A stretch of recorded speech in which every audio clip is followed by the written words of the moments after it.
Good morning, children. This is MD Ramzan. Today I am going to teach 10th class English, 5th unit A reading, the Storeyed House part 1 this is. And children, the same lesson we have taken first half of this lesson. So what is a Storeyed House and what about that story, everything that information it is given to you. In this story, Bayaji was a character, and that character, he was a heroic character here. So he was a retired person who worked in a dog ad, and later he wanted to settle in his village. So he came to village, and there you see that there's some the flashback was given there when he entered the village, how the village bus condition was, passengers, how they were in a hurry, all the situation was given to you. Now you come to that the paragraph, you see that in the lesson, second page of that lesson, continuation. Boyaji had crossed 60. That means he was crossed 60 years, but was in sound health. He had a sturdy frame right from birth. Sturdy means strong. Sturdy, S-T-U-R-D-Y. Sturdy means strong. Sturdy frame right from birth, and hard work had given a well-framed shape to his strong body. He paid 15 paisa to the coolie, put the box in which he had thrown pots and pan and sundry other things on his own head, and began to walk in the direction of his house. So he paid 15 paisa to that coolie, and he began to walk his home towards his house in the village. As he reached Kadam's house, he saw that Bujaba coming towards him. Bujaba was a known rascal of the village. Bayaji balanced the burden on his head, straightening his neck. He said, "Greetings to you, sir. How are things with you?" So Bayaji asked this question to the villager. His name was Bujaba. He was a village scoundrel and a rascal he was in the village. So he balanced his burden, the weight which is there on his head and side. Then he greeted the man. Then what he said, see, Bayaji was a Mahar by caste. Mahar, it is a caste in Maharashtra. A caste, and according to age-old custom, he should have greeted Bujaba with "My humble salutation to you, sir, who are my father and mother." In polite way, he said that upper caste people in the village, and he said that he greeted him like this, "You are my father and mother," like that. So when Bayaji merely said greetings, Bujaba became furious and said, very seriously, got angry, "Do you think you can become a Brahmin merely by saying greetings? Can you forget your position simply because you have turned a Buddhist?" This is the statement by Bujaba. In that olden days, children, that lower caste people, Mahar caste people were treated in a bad manner. So this Bayaji, he came in that Mahar caste, though he was going to settle down in his village, but he did not accept. Bujaba did not accept, and he wanted to insult him. Okay. Now you see, Bayaji was nonplussed. Next paragraph is confused. For a moment, he was tempted to knock him down with his box, but realized that he couldn't afford to do so. Besides, now he had come back to his village for good. He was to spend the rest of his days on this soil and would be interred in the same soil. He would not be able to return to Pune or Bombay hereafter. It was not a good policy to incur the hostility of anyone in the village, least so of the Patil only, the village headman. Patil was a village headman. So actually he did not want to fight with the Bujaba and others because he wanted to spend his rest of his life happily in the village. Actually he got very angry and he was ready to beat him with to Bujaba, but he controlled himself and he wanted to live in that village the rest of life, so that he wanted to be a good man in the village. Next paragraph.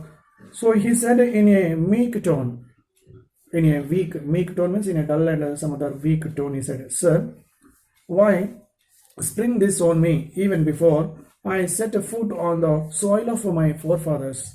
I have to stay here till the end of my life. He says good words. He wanted to spend his life there only because his forefathers' village. Till the end of his life, he wanted to live. Why? Aren't you going back to your job? Asked Bujaba. No, sir, my service is over. I have turned 60. With this, Bayazi lifted the load from his head a little to place it in position. Just he moved it and he wanted to. He said that words there. Then you have collected your fund amount. Bujaba was taking his measure. Yes, sir, he said. Bayazi replied with pride. How much? Bujaba asked greedily. Then, not much. What can a daily worker earn? Bayaji answered. Why won't you mention the figure, man? Bujaba perished artfully. He persisted artfully. He continued like that. He wanted to know how much amount he got at his retirement. Later, some 2,500 rupees. Bayaji gave the correct figure. In that days, 1,000 rupees means it is nowadays equivalent to lakhs of rupees. So at the time of his retirement, he got 2,000 and some rupees. Half 2,000 and half means 2,500 rupees. Bayaji, you have a heavy load on your head. Go to your house first. We will talk at leisure later. Bujaba said in mock sympathy. So just orally he showed some sympathy and he said to go home. Yes, Bayaji mumbled and walked in the direction of his house. At the moment, Bayaji was the proud owner of 2,500 rupees in cash. So it made no difference whether he was an untouchable or a Buddhist. If only one could swindle out of the untouchable Bayaji, or rather a Buddhist Bayaji, 400 or 500 rupees, that was enough. With the thought in his mind, Bujaba entered his Wada, the big house. Wada means it is a street or lane. That some community people, those who are living in a particular area, that is called a Wada. That is a street. So he went into his street and last he went into his house also. Next, you see that exchanging pleasantries with the people he met on the way, when he was going to his house, he exchanging his pleasantries. Pleasantries means that it is humorous remarks, that are pleasantries with his people. And Bayaji reached the public building called Takya in the untouchables settlement, that it is. The building was named Buddha Vihar by those who had embraced Buddhism. As Bayaji neared Buddha Vihar, the children who were playing with a ball made of rags finished their game and cried out, Bajju Nana is here! Bajju Nana is here! And scampered in the direction of Bayaji's house. Bayaji, 85-year-old mother, quickly scrambled to her feet. Scrambled to her feet means she got energy and she stood up on her feet. 80-year-old woman, that is mother of this Bayaji. When she heard that news of Bayaji coming home, that means her son was coming, she got energy and strong and she stood up. She had aged much, but her old worn frame was still sturdy, strong, and her teeth were strong enough to break grams. She could thread a needle without help. When she heard of Bayaji's arrival, her heart swelled, because as a mother, she got energy and she was very happy. When children shouting, Bajju Nana is here, Bajju Nana is here, when they said, she got very happy. That is a relationship and affection between mother and son.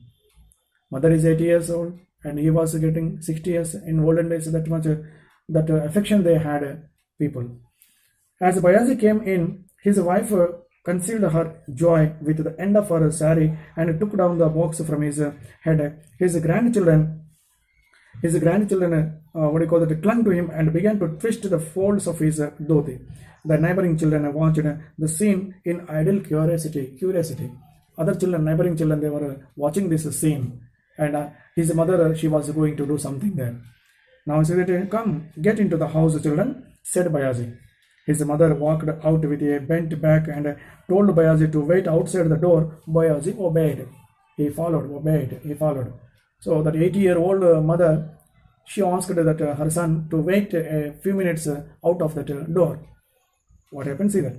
The old woman came forward, poured some water over the piece of bread in her hand, moved it around Bayaji's face, and flung it away as an offering. She ran her palms over his cheeks and pressed her fingers on her temples. All 8 fingers gave out a cracking sound. Nowadays, also we see that in every house when good occasion, auspicious occasion time, that aged people, that elders, they do like that here.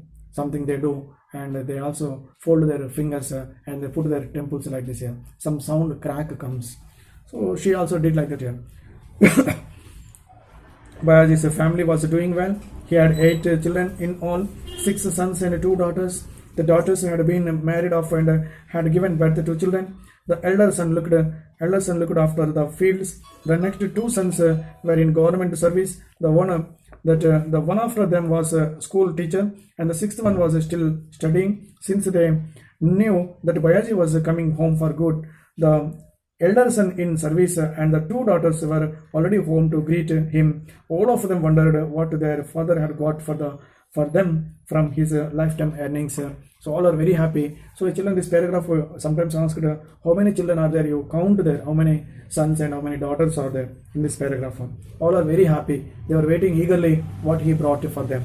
Next paragraph says, the next day when Bayaji opened the box, it revealed only some pots and pans, nails and photographs. All these were there. Next day he opened the box. And then looking at these, the elder daughter asked, what is she asked? Nana, how is it that you haven't brought anything for us? She asked. Bayaji was amused that his daughters thought in his childish manner, even after they had children of their own. He ran his eyes over all his children and said, look here, children. He said, what he said, sir? If I had brought new clothes for you, they would tear. If I had brought an ornament, it would soon wear out. Out of my earnings, I wish you to have something that will last longer. Bayaji paused after these words. His eldest son was godly. He said, neither we nor our wives want anything. Tell us what you would like us to do. He asked nicely. He was a good son. Look, children, ours is such a large family. Even at mealtime, we have to eat by turns or sit crowded, knocking our knees together. I wish to build a house out of my earnings, and it has to be a storeyed house. The usual 3-portioned house won't be adequate for us. Adequate means sufficient, not adequate for us. The house which was there, it is not adequate. So all were happy with this plan. Then the plan was finalized and the foundation of the storeyed house was laid on the auspicious New Year Day. So on New Year Day, foundation was started to construct the house, storeyed house. So children, you can read that meanings and once again read the lesson. And next part, what happened, let us see in the next video.